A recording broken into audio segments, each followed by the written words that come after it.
एक बहुत ही ज़बरदस्त केंद्र सरकार के मैं जॉब लेकर यहाँ पे उपस्थित हूँ। अस्थाई जॉब है। देखिए सेंट्रल गवर्नमेंट का ये जॉब है जिसको हम लोग एसएसबी बोलते हैं, ठीक है ना, सशस्त्र सीमा बल जो बोलते हैं, ठीक है ना। तो ये एसएसबी में जो है आप लोगों के लिए काफ़ी अपॉर्चुनिटी है। पैरामेडिकल मेडिकल की वैकेंसी निकली है, ठीक है। देख लीजिए यहाँ पे जो बहाली निकली है, यहाँ पे जो है रेडियोग्राफर का बहाली है, ठीक है। टोटल 3 पोस्ट है। फार्मासिस्ट का 2 पोस्ट है। ओटी टेक्नीशियन का 1 पोस्ट है और डेंटल टेक्नीशियन का 1 पोस्ट है। टोटल यहाँ पे 7 पदों पर बहाली निकाली है, ठीक है ना। तो अगर आपको रेडियोग्राफर, फार्मासिस्ट, ओटी टेक्नीशियन में डिग्री है तो आप अप्लाई जाकर कर सकते हैं। और ये जो है अप्लाई अप्रैल जो है चलेगा, अभी अप्रैल तक चलेगा। 21 तारीख से शुरू हुआ है, 21 मार्च से, अभी ये 20 अप्रैल तक चलेगा अप्लाई, ठीक है ना। क्वालिफ़िकेशन की बात करूँ यहाँ पे तो रेडियोग्राफर के लिए यहाँ पे मांग रहा है 2 सालों का डिप्लोमा कोर्स मांग रहा है और मिनिमम 1 साल का एक्सपीरियंस मांग रहा है, ठीक है। तो ये हो गया। फार्मासिस्ट का जो है डिप्लोमा इन फार्मेसी 2 वर्ष का, बात समझ गए। किसी भी स्टेट में रजिस्ट्रेशन होना चाहिए और मिनिमम 1 साल का एक्सपीरियंस मांग रहा है, ठीक है ना। ओटी टेक्नीशियन के लिए भी सेम है, डिप्लोमा मांग रहा है 2 सालों का और मिनिमम 1 साल का, मिनिमम 100 बेड हॉस्पिटल का होना चाहिए। और ये जो है आपका क्वालिफ़िकेशन है और सबके लिए एज 18 से 27 रखा गया है, ठीक।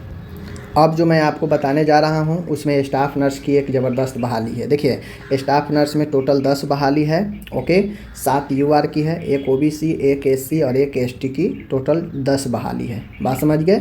और ये सब जो है एक ही दिन एडवर्टीजमेंट निकला है 21 तारीख को। और स्टाफ नर्स का जो है लेवल 6 के अंतर्गत बहाली होगा।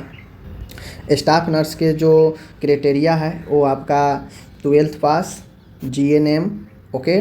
किसी भी स्टेट या सेंट्रल से जो है आपको रजिस्ट्रेशन होना ज़रूरी है, ओके। एक बात ध्यान में रख लीजिए। और यहाँ पे लिखा है register with central nursing council या स्टेट नर्सिंग काउंसिल, आपको रजिस्टर होना पड़ेगा। एसएसबी ने एक ही डेट से अप्लाई शुरू किया है अलग अलग एडवर्टीजमेंट के लिए, ठीक है ना। तो यहाँ पे देख लीजिए अब जो मैं बताने जा रहा हूँ, यहाँ पे देखिए वो है लेबोरेटरी असिस्टेंट के लिए, फिजियोथेरेपी असिस्टेंट के लिए, नर्सिंग असिस्टेंट के लिए। सबसे ज़्यादा बहाली यहीं पे है, ठीक है। लेबोरेटरी असिस्टेंट का 30 बहाली है, फिजियोथेरेपी असिस्टेंट का 12 बहाली है, नर्सिंग असिस्टेंट कम मेडिक का 34 बहाली है। लेकिन यहाँ पे महत्वपूर्ण चीज़ें ये हैं, जब आप देखेंगे पे स्केल जो है, लेबोरेटरी असिस्टेंट फिजियोथेरेपी का लेवल 4 है, नर्सिंग असिस्टेंट का लेवल 3 का सैलरी है, ओके। अब जब इसके आप आगे जाते हैं तो लेबोरेटरी असिस्टेंट के लिए मिनिमम 1 साल का सर्टिफिकेट कोर्स मांग रहा है, लेबोरेटरी असिस्टेंट कोर्स का, ठीक है ना, जो 1 साल का होता है और 12 में बायोलॉजी होना चाहिए, ओके। हेड कांस्टेबल फिजियोथेरेपी के लिए 12वीं होना चाहिए, ओके। सर्टिफिकेट कोर्स होना चाहिए 1 साल का फिजियोथेरेपी में, बात समझ गए। और दोनों जगह वर्किंग एक्सपीरियंस मिनिमम 1 साल का, यहाँ भी मिनिमम 1 साल का आपको एक्सपीरियंस मांगा जा रहा है, ठीक है। मिनिमम 50 बेड हॉस्पिटल का होना चाहिए।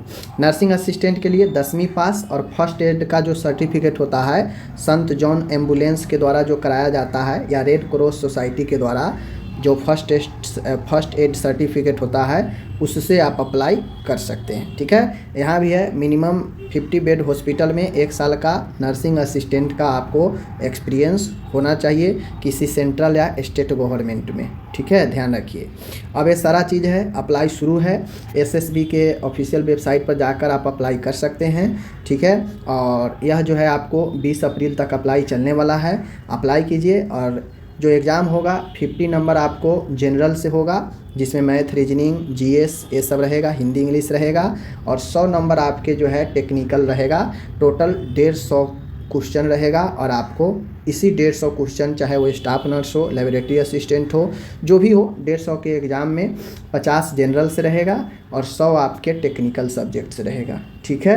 चलिए मिलते हैं नेक्स्ट वीडियो के साथ। और भी अगर आपको कोई सवाल जवाब करना हो तो हमसे संपर्क